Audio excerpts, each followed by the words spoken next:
Assalamualaikum makcik. Saya Ahmad. Sekejap ya, sekejap ya. Kejap. Makcik tengah goreng ayam. Sekejap ya.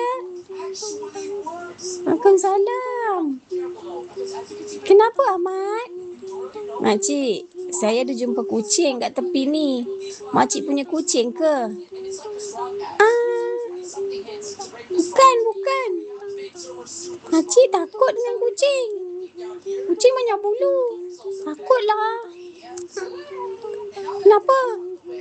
Dia macam lapar lah makcik. Kan kita kena berbaik-baik dengan binatang makcik. Tapi makcik takut. Takutlah makcik. Tak apa. Nanti makcik pergi cari ikan kat dalam rumah ya. Kejap ya. Ahmad. Makcik dah letakkan ikan ni. Dah gaul-gaul dengan nasi kosong je. Itu je yang ada. Makcik gaul ikan, kepala ikan, isi ikan, ekor ikan dengan nasi kosong. Makcik gaul rata-rata bagi kat kucing tu. Nak buat kicap tak? Episod 4.